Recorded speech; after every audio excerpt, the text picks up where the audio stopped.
Welcome to Update Bowling Green. In today's edition, we'll discuss trash pickup for large items, brush, and limbs.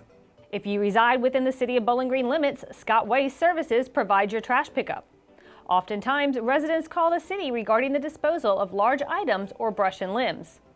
If you have a large item to be picked up, such as furniture or appliances, please contact Scott Waste at 270-783-4016.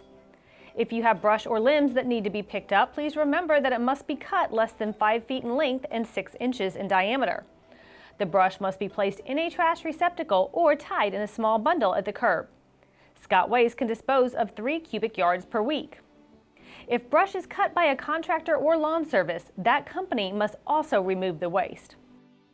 For more information, please call 270-393-3642. You're watching Update Bowling Green.